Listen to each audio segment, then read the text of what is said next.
Buenas noches, estamos en un nuevo episodio de Mundos Paralelos, Periodismo Filosófico y Cosmovisión. Hoy tenemos dos invitados de excelencia, Agustín Sáez del Movimiento Antinuclear Zárate Campana y Pablo Lada desde la Patagonia de Chubut. Buenas noches y gracias por venir. Buenas noches, Julio, un Hola. gusto poder participar, ¿eh? Muchas gracias por la invitación. Hola Julio, hola Pablo. Hola. Igualmente, un gustazo enorme poder compartir. Muy bien. Bueno, Agustín ya es un habitué de acá. Ya hicimos varios episodios con él, así que está como en su casa, básicamente. Bien. Bueno, vamos a hablar hoy un poco de introducir un poco el tema nuclear en la Argentina, porque es un tema que viene ya desde hace muchas décadas acá y tampoco se lo analizó desde un punto de vista demasiado crítico, por un lado, y analítico por el otro. Como que primera cosa, yo le preguntaría a ustedes, quien quiera me responde, ¿cómo funciona el sistema nuclear en la Argentina y cómo está vinculado este sistema nuclear con la Organización Internacional de Energía Atómica? Bueno, no sé, compañero, ahí si quiere arrancar. Pablo, adelante, ¿no? Arranca vos. Bueno, la historia en Argentina viene larga, ¿no? Desde aquellos tiempos en que Perón diseñó, digamos, todo este modelo de meternos de cabeza con la energía nuclear y pensar todo esto. Después, en tiempos de dictadura, se empezó a diseñar lo que hoy conocemos como esta idea de tener, en algún momento hablaban de 6 centrales nucleares y vamos en ese camino y manejar todo lo que se llama el ciclo del combustible nuclear. Bueno, en Argentina efectivamente se ha logrado, digamos, manejar buena parte de todo ese ciclo, con sus consecuencias, por supuesto, ¿no? Para quienes proponen esto les parece maravilloso, pero nosotros hemos visto los impactos de este modelo en toda la Argentina, en todo el territorio de la Argentina, porque esto empieza en la minería del uranio, con varias provincias afectadas, con más de 6 millones de toneladas de residuos radioactivos químicos y tóxicos que están por todo el territorio nacional, en distintas provincias, con impactos de los siguientes pasos de este ciclo del combustible nuclear, como lo nombra el sector, digamos, ¿no? Para llegar después a una central nuclear, ¿no? Con todo lo que implica. Y bueno, y finalmente se supone, según dicen ellos, el final sería el repositorio nuclear, cosa que a 80 años de que empezó la era nuclear prácticamente, de que se logró la primera fisión nuclear controlada en los Estados Unidos, el primer reactor, al día de hoy, 80 años, 80 años, no ha encontrado la industria nuclear una respuesta para el problema de los desechos radioactivos, el combustible agotado, ¿no? Los desechos de alta actividad, y los otros desechos, los residuos de baja, media actividad, que además han hecho un crimen para toda la humanidad, que es arrojarlos en los océanos o en cualquier otro lugar, ¿no? Sin ningún tipo de control, con una promiscuidad tremenda, afectando territorios inmensos en todo el planeta y en Argentina también, ¿no? No estamos aparte, ¿no? Y a su vez, bueno, hay organismos, ¿no? Vos preguntabas, creo que preguntaste a nivel mundial, bueno, está el Organismo Internacional de la Energía Atómica que controla todo esto, que esto hay que tenerlo claro, o sea, nace maldita, nace para la bomba, para la guerra, digamos. El primer reactor nuclear que se conoce, del cual técnicamente no hay ninguna diferencia con un reactor para producir electricidad, se hizo para conseguir los elementos para el programa de la bomba atómica en Estados Unidos, el proyecto Manhattan, ¿no?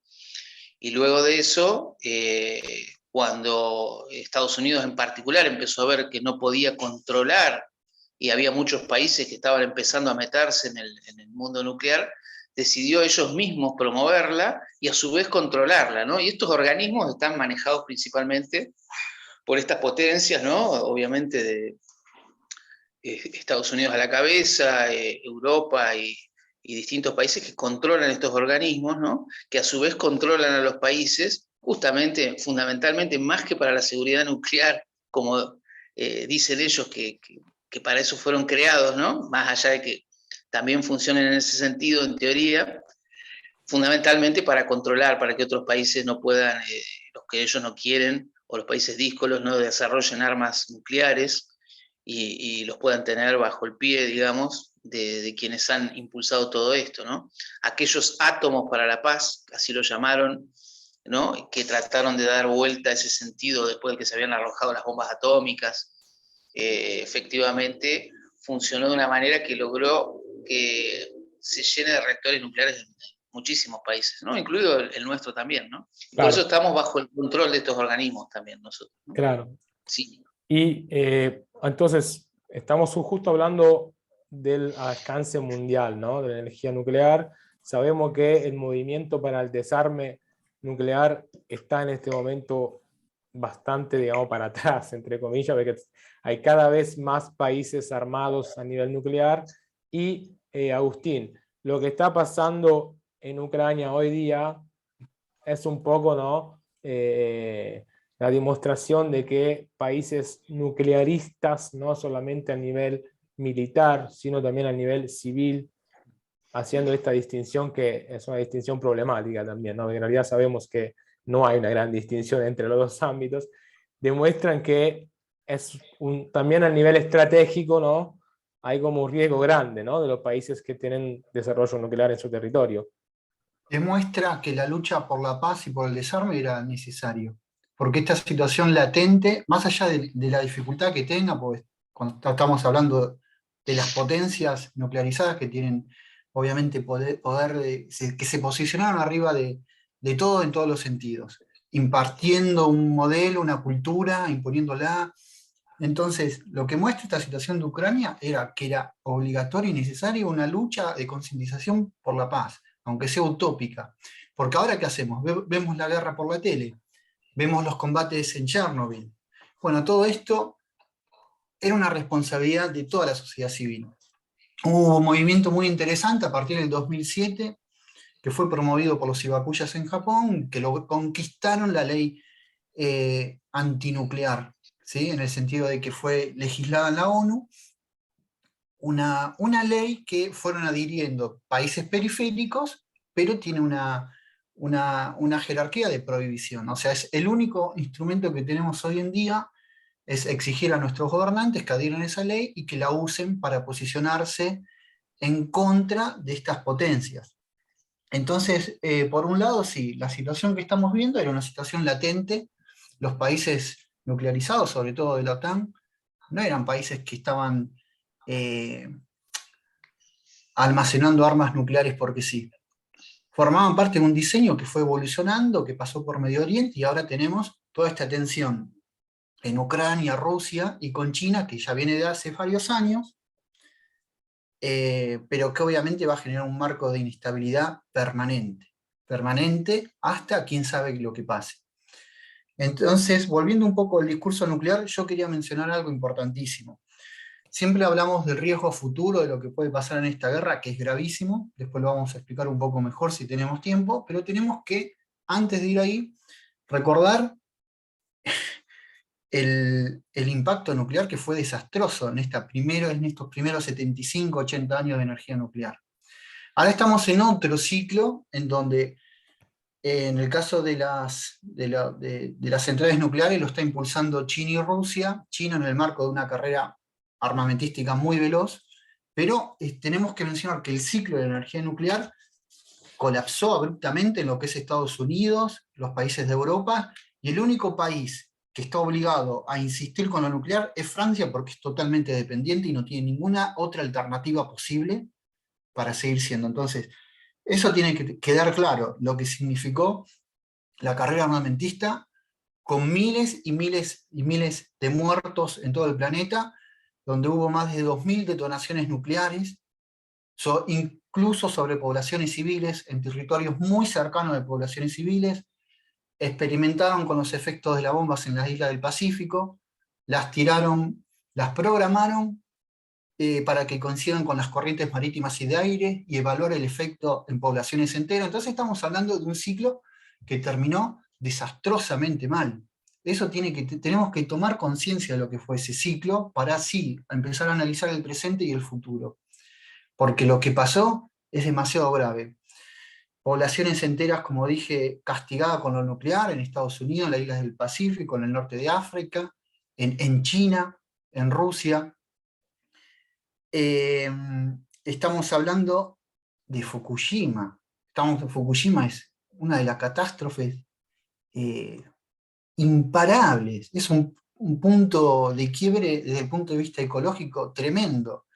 Estamos hablando de Chernobyl, la nube de Chernobyl que se paseó por toda Europa. Hay estudios de universidades alemanas con japonesas que proyectaron estadísticamente a mediano y largo plazo 80 millones de muertes afectados por la explosión nuclear. Estamos hablando también, Julio, del aumento del fondo radioactivo del planeta, que pueden ser, algunos hablan de 3, 4, 5%, y que no hay estudios precisos porque es muy difícil saber cómo nos alteran las variables, la modificación de variables físicas en lo que es nuestro comportamiento psíquico. Claro. Pero Yo toda me esta acuerdo que cuando era chico vivía en Italia, me acuerdo, tenía 4 años cuando explotó Chernobyl, mi mamá embarazada de mi hermano, y toda una serie de cosas la tuvimos que dejar de hacer, de consumir leche de vaca, hasta, no sé, comer verduras, y fue una cosa muy chocante, ¿sí? Con todo que no fue dada una alarma real, hicieron una cosa muy superficial, pero aún así te das cuenta de el tamaño y la dimensión del impacto que puede tener eso, ¿no? Lo que decís vos, que hasta no llegamos a poderlo medir, pero seguramente a nivel energético y bioenergético, eso va a tener un impacto terrible. Yo no sé que los problemas que tengo de salud si pueden también derivarse de esa exposición, de esa época de mi infancia, por ejemplo, ¿no? Nadie lo sabe en realidad. Seguro que es imposible hacer estudios cuantitativos, pero cualitativos, estadísticos, se podrían llegar a hacer. Y después del alcance de Chernobyl, nosotros en Argentina tomamos leche radioactiva, porque en la década del 90 hubo un plan del Estado para abastecer los comedores escolares de leche en polvo, que vino leche contaminada de Irlanda.